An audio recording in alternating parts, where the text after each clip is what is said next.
하겠습니다. 매주 화요일 또 책 소개받고 있죠. 오늘도 안정환 작가 자리했습니다. 어서 오시죠. 네, 안녕하세요. 네, 오늘 어떤 책 준비하셨습니까? 자, 이번에는 코로나19 예방통제 핸드북이라는 책을 소개해 드리겠습니다. 정말 요즘 시기에 적절한 어떤 또 책을 준비해 오신 것 같은데 코로나19 예방통제 핸드북 어떤 책입니까? 자, 이 책은 우한 질병예방통제센터의 책임 교수인 저우왕을 필두로 이 지역 감염병 전문가들이 의기투합한 작품입니다. 한국어판 감수는 엄중식 가천대 길병원 감염내과 교수가 맡았고요. 책에는 코로나19 예방 및 치료 방법, 공중위생 수칙, 전염병 관련 상식 등 코로나19를 둘러싼 궁금증 90개가 질의응답 형태로 정리되어 있습니다. 한국 사회에서는 마스크 무용론이 퍼지고 있지만 이들은 마스크는 꼭 써야 한다고 강조합니다. 네, 마스크는 꼭 써야 한다.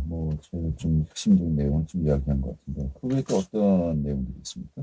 자, 코로나19는 어떻게 발병할까? 어떤 사람이 코로나19에 쉽게 감염되나? 예방 수칙은 무엇인가? 마스크를 선택하는 기준과 올바른 착용법이 있다면 마스크 효과는 얼마나 지속되나? 가족 중에 코로나19 유증상자가 있다면 영화관에 지켜야 할 코로나19 수칙은 무엇인가? 엘리베이터를 탄다면 무증상 감염자란 무엇인가? 등등의 이야기가 나오고 있습니다. 네. 자, 나온 내용들로 좀 순서대로 질문하죠. 먼저 코로나19 어떻게 발병 위험을 한다고 합니까? 자, 사람들은 코로나 바이러스에 쉽게 감염되고 일반적인 감기나 인후염 증상을 보인다고 합니다. 어떤 바이러스는 설사를 일으키기도 합니다. 주로 비말, 입에서 나오는 작은 물방울 형태를 통해 감염된다고 하고요. 잠복기는 보통 3에서 7일이며 최단 잠복기는 1일이고 최장 잠복기는 15일이지만 잠복기가 24일에 달한 사례도 보고돼 있다고 합니다. 어떤 바이러스는 피해 정도를 파악하기 위해서 전염성과 치사율을 고려해야 되는데 코로나19의 경우 전염성이 강하며 어느 정도 치사율을 보이고 있지만 현재 정확한 치사율을 확정하지는 못하고 있다고 합니다. 네, 그래요. 좀 이런 게 또 가장 궁금하실 것 같습니다만은 코로나19 좀 쉽게 감염되는 어떤 그 유형이 있습니까? 자, 코로나19 바이러스는 새롭게 사람에게 전염된 바이러스입니다. 그래서 인간이 아직 이 바이러스에 대한 면역력을 갖추지 못했습니다. 그래서 쉽게 전염되는 겁니다. 면역력이 비교적 약한 사람들, 노인이나 임산부 등은 병의 진행이 더 빨랐고 중증도 역시 높게 나타났습니다. 그러나 코로나19 감염 자체는 감염 기회에 따라 결정된다고 합니다. 면역력이 강하다고 감염 위험성이 줄어드는 건 아닙니다. 아동의 경우 감염률이 낮은 이유는 감염 기회가 비교적 적기 때문에 설명하고 있습니다. 감염 기회가 같은 경우 노인, 만성질환자, 면역력이 낮은 사람들이 감염률이 높게 나타났습니다. 네, 그래요. 자, 일단 예방수칙 많이들 들으셨습니다만 예. 다시 한번 또 정리한 걸 들어볼까요? 예방수칙 어떻게 이야기하고 있습니까? 손을 자주 세정제나 비누로 씻어야만 합니다. 특히 손에 비말이 묻었을 때는 바로 씻어야만 합니다. 기침이나 재채기를 할 때 휴지나 손수건으로 입과 코를 가리고 해야 하며 없을 경우 옷소매 위쪽으로 입과 코를 가려야만 합니다. 씻지 않은 손으로는 눈, 코, 입을 만지지 말아야 합니다. 그 외에도 체력이나 면역력을 키워야 하며 청결한 환경과 매일 환기를 통해서 실내 공기를 순환해야 합니다.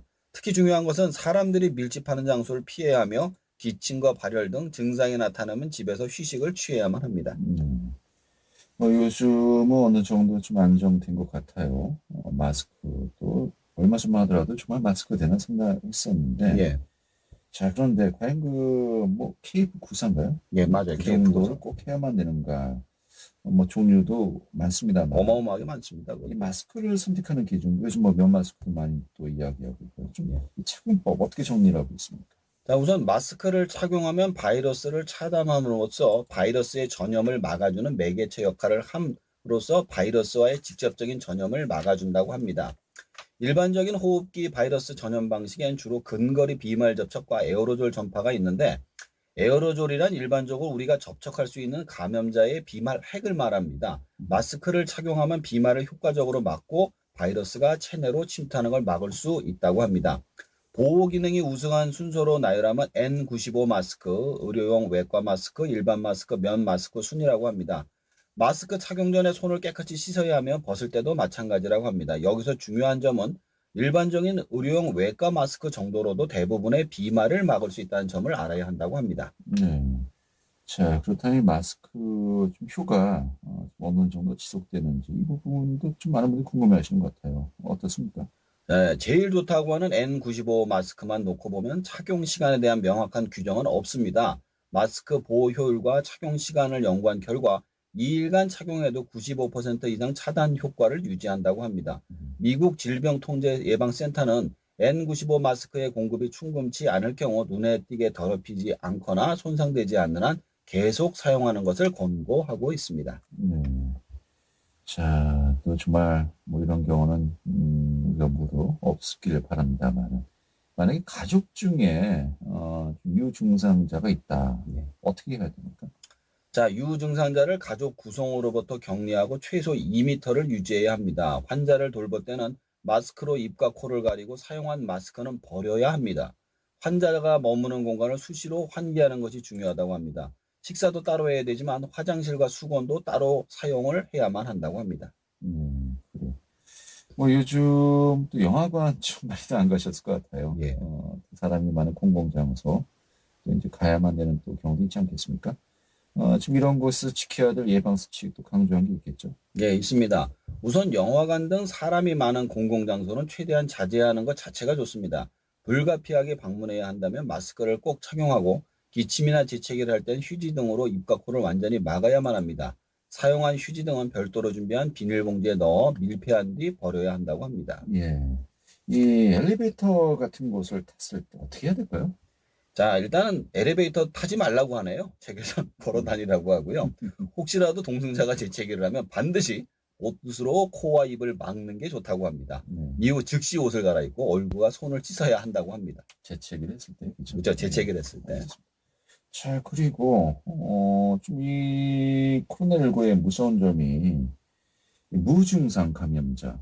도리어 이런 분들이 전염력을 더 많이 가지고 있다. 예. 뭐 이런 또 이야기도 있습니다만 좀 어떻게 설명하고 있습니까? 자, 말 그대로 병원체에 감염됐지만 임상 증상이 나타나지 않은 감염자를 뜻한다고 합니다.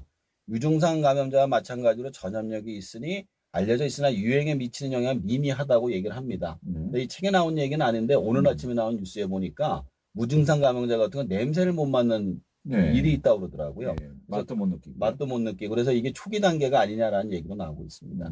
그래서 요즘 뭐 지금 입국자들 어떻게 또 이제 우리가 조사를 할지 뭐 어려움에 처해 있는데 뭐 좀 굉장히 그 냄새가 강한 좀 사람을 놓고서 이 냄새를 못 맡는지 맡는지 좀 이걸 또 체크해서 또 그 후에 2차적인 진단을 하는 것도 하나의 방법 아니냐라는 또 아이디어를 내는 걸 봤는데 뭐 괜찮은 또 아이디어인 것 같습니다. 좀 이 책의 내용을 좀 마지막으로 정리해 보죠. 제가 이제 정리를 하면 우선 마스크는 반드시 착용해야 하지만 아주 좋은 마스크를 착용할 필요는 없다는 점입니다. 두 번째는 손 씻기를 수시로 그리고 꼼꼼히 해야만 한다는 사실입니다. 비말이 에어로졸 형태로 공기 중에 전파되는 것은 마스크로 막을 수 있으나 손에 묻어서 비말이 얼굴로 만질 때 전파되는 걸 막을 수가 없기 때문입니다. 네. 세 번째는 될 수 있으면 사람 많은 곳에 가서는 안 되고 가더라도 반드시 마스크를 하고 기침 예절을 지켜야 한다는 점입니다. 네 번째, 혹시라도 몸에 열이 나거나 감기 증상이 있으면 일단 집에서 쉬면서 경과를 관찰하고 약을 먹어도 낫지 않는다면 1339번으로 전화해서 검사를 받고 코로나19 검사를 받으시는 게 좋습니다. 그리고 마지막으로 혹시라도 가족 중에 환자가 생기신다면 2m를 유지하고 식사하고 화장실, 수건 등을 분리해서 사용하시는 게 중요할 것 같습니다. 네. 좀 다 아는 것 같아도 또 다시 한번 또 확인해야 될 내용들이 있고요. 예. 또 이런 부분이 있구나라고 다시 한번 또 이제 확인하는 정보들도 있습니다. 이런 것들 좀 다 파악하셔서요. 코로나19 사태 빨리 진정되는 우리 모두 함께 힘을 또 마음을 모아야 되지 않을까 싶네요. 오늘 잘 들었습니다. 예, 감사합니다. 네, 안정환 작가였습니다.